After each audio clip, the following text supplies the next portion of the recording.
महाराज सांगतायत इथे दान केल्याने नाही, दानशूर राजा अयोध्येमध्ये नांदत आहे. या कृतयुगामध्ये अयोध्येमध्ये एक राजा आहे, त्याचं एवढं काही पुण्य झालं माऊली की त्याने सत्यवादाचं तप केलं. माऊली म्हणतात ज्ञानेश्वरीमध्ये, माझी या सत्यवादाचे तप वाचा केले बहुत कल्प, ते या फळाचे महाद्वीप पातले प्रभू. कैसी आगळीक दैवाची, जी ही गंगा जोडली अमृताची, हो का जपे तपे श्रोतयाची फळाली. मी वाणीनं केलेलं अनंत जन्माचं खरं बोलण्याचं तप, त्यामुळे मी आज गीतेवरती टीका करू शकतो. जसं माऊली म्हणतात तसं हा राजा अनंत जन्म खरं बोलत आलेला आहे आणि खरं बोलण्याचं तप घेतलेलं आहे. राज्य सोडून वनवासात जाण्याची काहीच गरज नाही, संसार सोडून संन्यासी होण्याची काहीच गरज नाही. फक्त एका इंद्रियाचं एक तप जे शास्त्रामध्ये सांगितलेलं आहे ते तप जर आपण केलं तर आपलं सहज पुण्य होतं माऊली.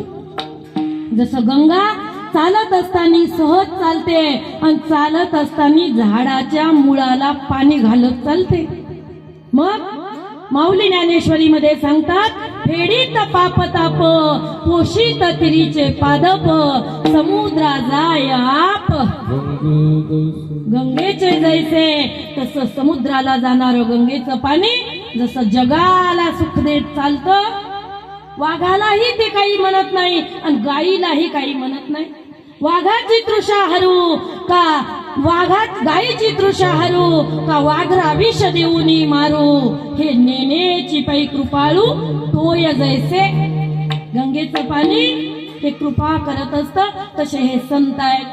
ज्ञानरूपी गंगा आपल्या हृदयामध्ये वाहतायत, संत स्तुती करतायत. संतांनी माझं म्हणावं आणि तो जीव सरता व्हावा माऊली. संत स्वर्ग लोकामध्ये चर्चा करतायत. विश्वामित्र ऋषीला वशिष्ठ महाराज सांगतायत, विश्वामित्रा, अहो ब्रह्म ऋषी ऐका, माझा शिष्य आहे पृथ्वीवरती आणि तो अयोध्येमध्ये राज्य करत आहे. आता अयोध्येमध्ये राज्य करत असताना त्याच्या वचनाला तो बद्ध आहे. का तर त्याचा कुळात जन्म आहे, रघुकुळात. आणि रघुकुळाची रीत माहित आहे आपल्याला. रघुकुल रीत सदा